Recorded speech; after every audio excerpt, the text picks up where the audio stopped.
ಇನ್ನು ಇದಕ್ಕೆ ಸಂಬಂಧಪಟ್ಟಂಗೆ ಬಿಜೆಪಿ ನಾಯಕರುಗಳು ಕೂಡ ಮಾತಾಡಿದ್ದಾರೆ. ಯಾಕಂದರೆ ಪ್ರಿಯಾಂಕ್ ಖರ್ಗೆ ಪದೇ ಪದೇ ಹೇಳ್ತಾ ಇದ್ರು, ನಿಮ್ಮ ಮಕ್ಕಳು ಯಾರಾದರೂ RSSಗೆ ಹೋಗ್ತಾರಾ, ಗಣವೇಷ ಧರಿಸ್ಕೊಂಡು ಬರ್ತಾರಾ ಅನ್ನುವಂಥ ಪ್ರಶ್ನೆ. ಅದಕ್ಕೆ ಅಶೋಕ್ ಕೇಳಿದ್ದಾರೆ, ನಮ್ಮ ಮಕ್ಕಳು ಕೂಡ ಹೋಗ್ತಾರೆ RSSಗೆ, CT ರವಿ ಅವರ ಮಕ್ಕಳು ಕೂಡ RSSಗೆ ಹೋಗ್ತಾರೆ, ನಿಮ್ಮ ಮಕ್ಕಳು ಯಾರಾದರೂ ಈ ದಲಿತ ಸಂಘಟನೆಯಲ್ಲಿ ಪಾಲ್ಗೊಂಡಿದ್ದಾರಾ, ಅವರಿದ್ದಾರಾ ಅನ್ನುವಂಥ ಪ್ರಶ್ನೆ ಹಾಕಿದ್ದಾರೆ ಅಶೋಕ್. ಶೋಭಾ ಕರಂದ್ಲಾಜೆ ಕೂಡ ಇದಕ್ಕೆ ಸಂಬಂಧಪಟ್ಟಂಗೆ ಮಾತಾಡಿದ್ದಾರೆ. ಏನು ಅಶೋಕ್ ಮಕ್ಕಳು RSSಗೆ ಹೋಗ್ತಾರಾ, CT ರವಿ ಮಕ್ಕಳು RSSಗೆ ಹೋಗ್ತಾರಾ, ತೇಜಸ್ವಿ ಸೂರ್ಯ ಮನೆಗೆ RSSಗೆ ಹೋಗ್ತಾರ ಅಂತ? ಎಲ್ಲರ ಮನೆಗೂ RSSಗೆ ಹೋಗೋದು. ಎಲ್ಲ ನಾಯಕರ ಮನೆಯೂ RSSಗೆ ಅವ್ರ ಮಕ್ಕಳು 100% ಹೋಗ್ತಾರೆ.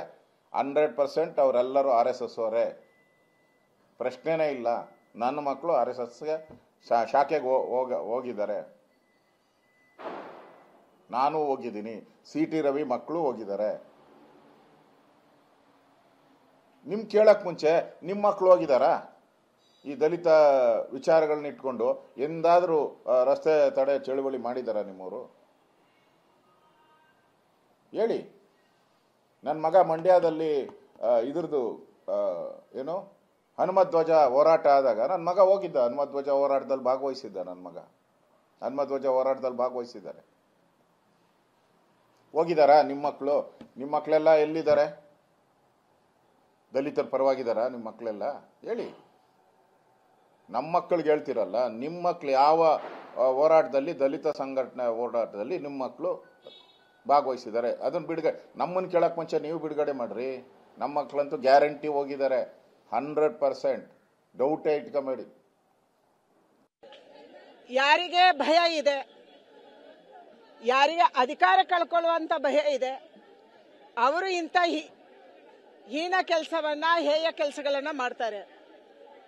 ರಾಷ್ಟ್ರೀಯ ಕಾಂಗ್ರೆಸ್ 1948ರಲ್ಲಿ ಕಾಂಗ್ರೆಸ್ ರಾಷ್ಟ್ರೀಯ ವಿಚಾರಧಾರೆಯನ್ನ ಹತ್ತಿಕ್ಕುವಂತ ಕೆಲಸವನ್ನ ಮಾಡ್ತು. ರಾಷ್ಟ್ರೀಯ ಸ್ವಯಂ ಸೇವಕ ಸಂಘವನ್ನ ನಿಷೇಧ ಮಾಡ್ತು. ಏನಾಯಿತು? ಸಂಘ ಮತ್ತಷ್ಟು ಬೆಳೀತು. 1975ರಲ್ಲಿ ಎಮರ್ಜೆನ್ಸಿಯ ಸಂದರ್ಭದಲ್ಲಿ ಸಂಘದ ಎಲ್ಲ ಬಂಧುಗಳನ್ನ ಬಂಧನ ಮಾಡಿದ್ರು. ಏನಾಯ್ತು? ಸಂಘ ಮತ್ತಷ್ಟು ಬೆಳೀತು. ಸಂಘ ಮಾತ್ರ ಅಲ್ಲ, ಸಂಘದ ವಿವಿಧ ಚಟುವಟಿಕೆಗಳು ಕೂಡ ಬೆಳೆದವು. ಅದಕ್ಕಾಗಿ ಸಂಘವನ್ನ ಯಾರು ನಿಷೇಧ ಮಾಡಬೇಕು, ಸಂಘವನ್ನು ಯಾರು ತೊಂದರೆ ಮಾಡಬೇಕು ಅಂತಾರೆ, ಆವಾಗ ಸಂಘ ಇನ್ನಷ್ಟು ಬಲಯುತವಾಗಿ ಬೆಳೆಯುತ್ತೆ. ಹಿಂದುತ್ವವನ್ನ ಬಿಟ್ಟು ಸಂಘ ಇಲ್ಲ, ಸಂಘವನ್ನ ಬಿಟ್ಟು ಹಿಂದುತ್ವ ಇಲ್ಲ, ದೇಶವನ್ನ ಬಿಟ್ಟು ಹಿಂದುತ್ವ ಇಲ್ಲ, ಹಿಂದುತ್ವವನ್ನು ಬಿಟ್ಟು ದೇಶ ಇಲ್ಲ. ಯಾರು ಹಿಂದುತ್ವವನ್ನು ಬಿಟ್ಟಿದ್ದಾರೆ ಇವತ್ತು ಅವರು ದೇಶವಾಗಿ ಉಳಿದಿಲ್ಲ, ಪರಸ್ಪರ ಜಗಳದಲ್ಲಿ ತೊಡಗಿದ್ದಾರೆ. ಅದಕ್ಕಾಗಿ ನಮ್ಮ ದೇಶ ಉಳಿಬೇಕಂದ್ರೆ ಹಿಂದುತ್ವ ಬೇಕು. ಹಿಂದುತ್ವವನ್ನ ಗಟ್ಟಿ ಮಾಡುವಂತ ಸಂಸ್ಥೆ NGO ಅದು ರಾಷ್ಟ್ರೀಯ ಸ್ವಯಂ ಸೇವಕ ಸಂಘ. ಇದನ್ನು ಯಾರು ನಿಷೇಧ ಮಾಡಕ್ಕಾಗಲ್ಲ, ಇದರ ಹಿಂದೆ ನಾವಿದ್ದೀವಿ.